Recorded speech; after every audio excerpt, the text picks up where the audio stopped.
Hello everyone and welcome to fresh new video. तो आज के इस वीडियो में हम लोग the journey of the Magi को कवर करने वाले हैं। तो ये हमारा पार्ट 1 के सिलेबस में भी था और पार्ट 3 के भी सिलेबस में है। पार्ट 1 के सिलेबस में ये हमारा पेपर 2 में था और पार्ट 3 में ये हमारा पेपर 6 में है। तो अगर पार्ट 1 के कोई स्टूडेंट्स इस वीडियो को देख रहे हैं तो आपका दोनों पर्पस सॉल्व हो जाएगा। आप लोग 2 बार इसे एग्जामिनेशन में लिख सकते हो क्योंकि काफ़ी इंपॉर्टेंट है ये।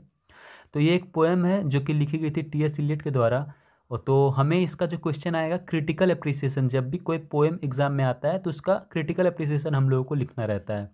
तो ये हमारा आज का कंटेंट है। आज हम लोग यही डिस्कस करने वाले हैं। सबसे पहले the journey of the Magi. Journey मतलब तो आप लोगों को पता ही होगा, किसी भी यात्रा को बोलते हैं। और मेजाई का मतलब यहाँ पे है जो कुछ बुद्धिमान लोग हैं उनके बारे में बात किया गया है।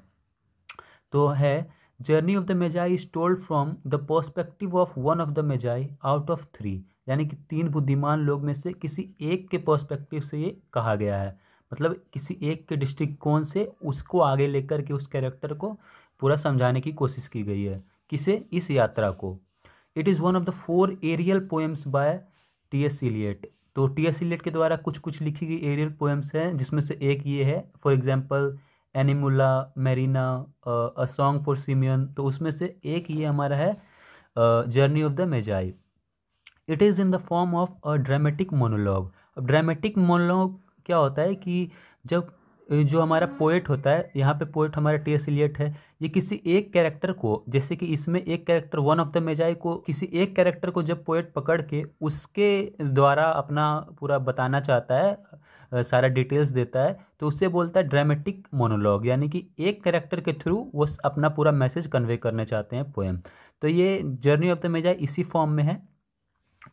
One of the 3 magi recalls his experience of the journey undertaken to see the infant Christ। तो वही 3 मेजाई में से, 3 बुद्धिमान लोग में से एक जो था वो अपना यात्रा का एक्सपीरियंस को याद कर रहा होता है कि क्या क्या हुआ था जब ये लोग एक यात्रा पे गए थे।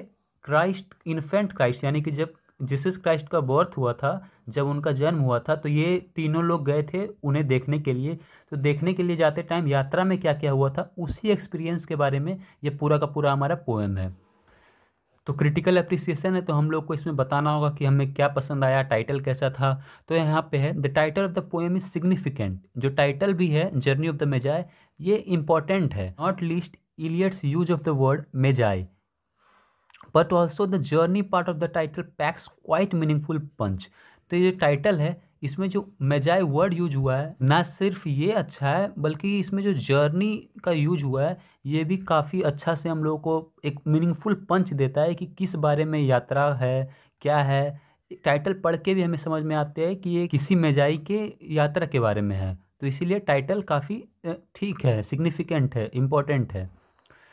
नेक्स्ट है journey of the Magi is in free verse, यानी कि ये कोई भी पार्टिकुलर रिदम या फिर राइम को नहीं फॉलो करता है। This means the poem does not follow any particular rhyme और रिदम। और ये जो पोएम का जो म्यूजिक आता है, पोएम में तो ज़रूरी होता है ना कि कैसे म्यूजिक आए। तो poem gets is music through alliteration and assonance. तो एलिट्रेशन एंड एसोनेंस के थ्रू मिलता है। कुछ एग्जाम्पल्स हैं यहाँ पे, सिल्कन गर्ल ब्रिंगिंग सर्बट और स्लीपिंग इन स्नैचेस। अब पोएम कैसे स्टार्ट होता है? The poem begins with the speaker listing out all the troubles he and his man faced on their way. तो ये पोएम स्टार्ट होता है जिसमें कि स्पीकर जो है वो बता रहा है, जो मेजाई है एक, वो बता रहा है कि उन तीनों के द्वारा क्या क्या ट्रबल्स, क्या क्या प्रॉब्लम फेस की गई थी उस यात्रा के दौरान। The weather was freezing. तो जो मौसम था वो बहुत ठंडा था। फ्रीजिंग, ठंड में बोलते हैं ना बर्फ जमना, तो वैसा फ्रीजिंग था। And there was hardly any food और शेल्टर। तो ना खाने के लिए था ना रुकने के लिए कोई जगह था।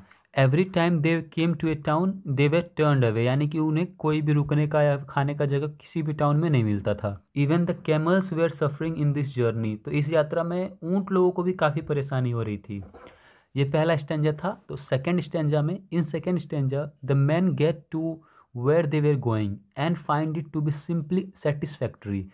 दूसरे स्टैंजा में जहाँ पे वो लोग जाना चाहते थे वहाँ पहुँच चुके हैं और उन्हें सिंपली ये काफ़ी संतोषजनक लगता है, सेटिस्फैक्ट्री लगता है कि हम लोग पहुँच गए यहाँ पे। In between the speaker describes the various things they came across. और बीच में सेकंड स्टांजा में द स्पीकर, जो स्पीकर होता है वो सब चीज़ बताता है कि कैसे कैसे वो लोग सब चीज़ों को क्रॉस किया और क्या क्या उन्हें क्राइस्ट के लाइफ से जुड़ा, जीसस क्राइस्ट के लाइफ से जुड़ा क्या क्या चीज़ें मिला रास्ता में। They manages to get there in the evening, वो लोग शाम तक वहाँ पहुँच जाते हैं। और not a moment too soon and any further delay would make their visit meaningless. तो यानी कि वो लोग शाम में पहुंचते हैं, लेकिन ज़्यादा लेट भी नहीं होता है और पहले भी नहीं पहुंचते, क्योंकि अगर वो थोड़ा सा और लेट कर देता तो उनका जाना असफल हो जाता, क्योंकि ऑलरेडी क्राइस्ट का जन्म हो चुका होता और ये लोग वही देखने जा रहे होते हैं। अब हमारा है द थर्ड वर्स। तो the third verse discusses about the Magi looking back. तीसरे वर्स में बताया गया है, तीसरे स्टांजा में, कि कैसे वो मेजाई याद कर रहा होता है अपने जर्नी के बारे में, reflecting on the event itself and coming to the conclusion. और याद करते करते वो एक कंक्लूजन पे, अंतिम छोर पे ये पहुंचता है कि that there was both but perhaps death, यानी कि वहाँ जन्म तो हुआ था लेकिन साथ ही साथ मृत्यु भी हुई थी। किसकी मृत्यु हुई थी आगे है, death is the more revealing word. तो डेथ से हमें ज़्यादा समझ में आता है इस जर्नी को, हम लोग बोल सकते हैं इसमें हम लोग जन्म के बारे में बात नहीं करेंगे बल्कि मृत्यु के बारे में। क्यों? Because with the birth of Christianity, Jesus Christ के बर्थ के साथ, the speaker senses the death of old veg. Jesus Christ के जन्म के साथ बाकी सारी जो तकियानुसी बातें होती है और भी सब कस्टम्स होती है, जो कि बोलते हैं ना हम लोग भ्रम की बातें होती है, ये सब का डेथ हुआ है, ये सबसे छुटकारा मिला है। The customs and traditions like, तो ऐसा कुछ कुछ जो ट्रेडिशन था हमारा, the customs and traditions like magic, astrology etcetera are no longer valid. तो जो पुराने कस्टम्स थे जैसे कि जादू टोना बोलते हैं हम लोग या फिर भविष्यवाणी, ये सब कुछ भी वैलिड नहीं था, क्योंकि ये लोग अब एक भगवान के सच्चे बेटे से, एक तरह से आप लोग बोल सकते हो, मिल के आए हैं। तो इन लोगों के लिए अब मैजिक का, जादू का, या फिर जो लोग बोलते हैं ना कि ये पूजा करो तो मैं भगवान से मिला दूंगा, तो उन सब का कोई मतलब नहीं था, क्योंकि ये लोग भगवान के बेटे से ही मिल के आए हैं। तो ये था हमारा द जर्नी ऑफ द मेजाई का क्रिटिकल अप्रिसिएशन।